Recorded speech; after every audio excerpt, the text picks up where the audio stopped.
What if the answer to climate change isn't a new technology, but an ancient wisdom? You're about to discover how Islamic principles, often overlooked in environmental discussions, offer surprisingly practical and profound solutions to our planet's most urgent crisis. Prepare to see a fresh perspective on stewardship that challenges everything you thought you knew about tackling climate change.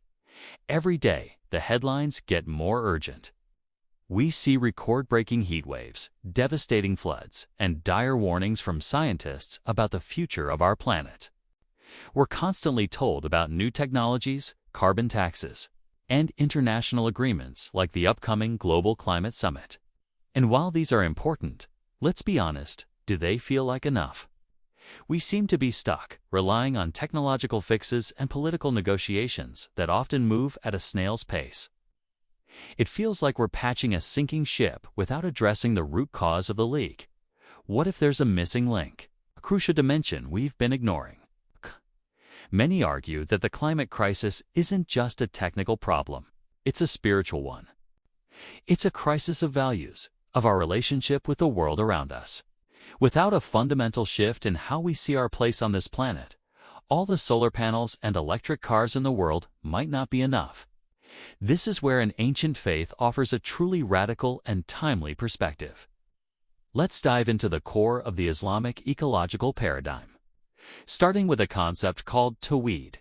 Tawhid is the foundational principle of Islam, the absolute oneness of God. But it's not just a theological idea. It has profound environmental implications. If there is one creator, then all of creation is interconnected, woven from a single, unified source. The oceans, the forests, the animals, and humanity, we are all part of a single, intricate web. Recognizing this unity fundamentally changes our perspective. The environment is no longer just a collection of resources for us to exploit. It becomes a reflection of the divine, a sacred trust. This shifts our role from conqueror to caretaker. When you harm one part of this interconnected system, you're harming the whole. And in a way, you're disrespecting its very source. It reframes environmental destruction not just as a bad policy choice, but as a spiritual failing. Flowing directly from Tawhid is another beautiful concept, mizan, which means balance. The Quran speaks of the cosmos being created in perfect balance and measure. Think of it like a finely tuned instrument. Every element of the natural world, from the cycles of rain to the food chains in an ecosystem's part of this delicate equilibrium. Our modern industrial society, with its relentless pursuit of growth and consumption, has thrown this mizan completely out of whack. We extract, produce, and discard without any regard for the planet's natural limits, disrupting the harmony that was designed into creation. Islamic teachings call on us to recognize and restore this balance. It's a call to live in harmony with the natural world, not in opposition to it. This isn't just about being green. It's about aligning our actions with the fundamental order of the universe. So, if the universe is a unified, balanced creation, what is our role in it? The Quran describes humanity with the title of Khalifah, which is often translated as steward or viceroy. This is a game changer. It means we are not the owners of this earth. We are its appointed caretakers, its managers, entrusted by the Creator to look after it. A Khalifah doesn't dominate or destroy what's been placed in their care. A good steward nurtures, protects, and ensures that the trust they've been given flourishes for future generations. This concept directly challenges the modern mindset of entitlement and dominion over nature. It asks us, are we acting like responsible stewards, or have we betrayed our trust? This responsibility, this Amanah, or trustees, at the very heart of the Islamic environmental ethic. It empowers us and holds us accountable for the state of our planet. Now, this might sound like beautiful philosophy, but how does it translate into action? We can look directly at the life of the Prophet Muhammad, peace be upon him, whose actions and teachings are known as the Sunnah. His life was a model of simplicity and a powerful antidote to modern consumerism. He mended his own clothes, repaired his own shoes, and lived a life free from extravagance and waste. He warned against israf, or excess in all things. In a world that constantly tells us to want more, buy more, and consume more, this prophetic example is revolutionary. It teaches us that true richness is unfound in material possessions, but in contentment and a light footprint on the earth.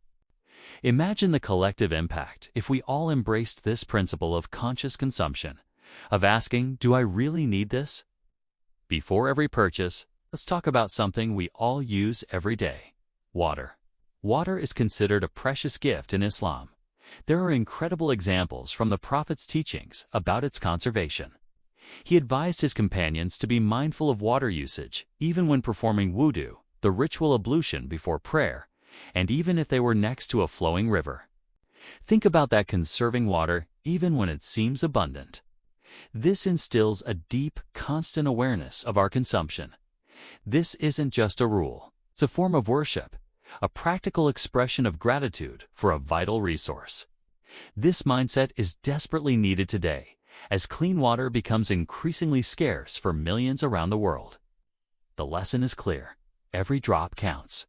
The respect for creation in Islam extends to all living beings.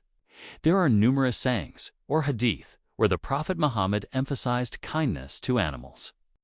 He told stories of people who earned paradise for giving water to a thirsty dog, and others who were punished for mistreating a cat.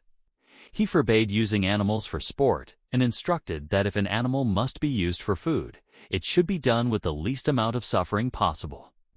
This holistic compassion for all creation fosters a deep sense of empathy. It reminds us that we share this planet with countless other species, and they too have a right to exist and be treated with dignity.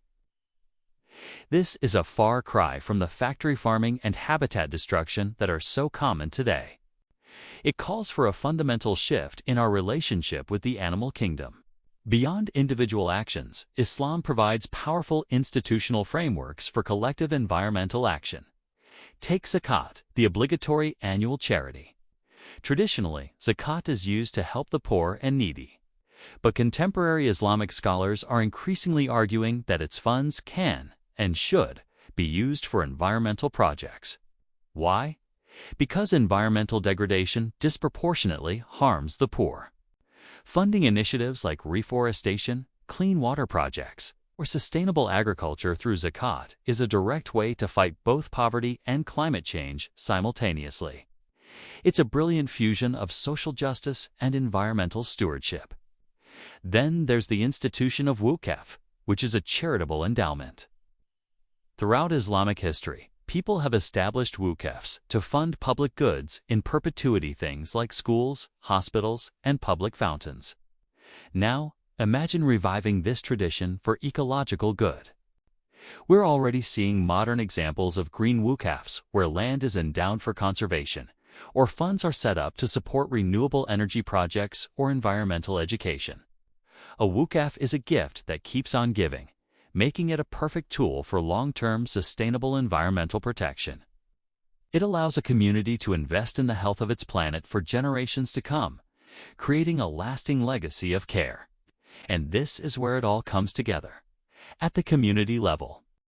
Across the globe, we are seeing inspiring examples of Muslim communities putting these principles into action. Mosques are installing solar panels and starting community gardens. Islamic relief organizations are leading climate adaptation projects in vulnerable countries. Young Muslim activists are founding environmental groups, demanding change and educating their communities.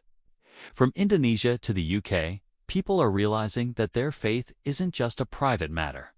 It's a powerful blueprint for building a more just and sustainable world. These local actions are where the high-minded principles of Tawhid and Mizan become tangible reality, creating ripples of positive change. So, what does this all mean for the future of climate action? It means we have a powerful, untapped resource in the fight for our planet. Integrating faith and environmentalism creates a holistic approach that addresses not just the how, but the why. It provides a deep, moral, and spiritual motivation for change that policy debates often lack.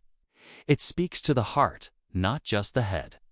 Furthermore, these Islamic principles of unity, balance, and stewardship are not exclusive. They resonate with the core values of many other faiths and ethical traditions. This opens the door for powerful interfaith collaboration. When people from different backgrounds come together, united by a shared love for creation and a sense of responsibility, they become an unstoppable force for good. Imagine Christians, Jews, Muslims, Buddhists, Hindus, and secular humanists all working together, inspired by their respective traditions for a common goal: to heal our world.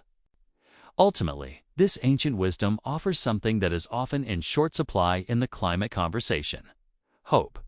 It's not a passive hope that someone else will fix the problem, but an active, empowering hope that comes from knowing we have a role to play. It's a call to action for each and every one of us.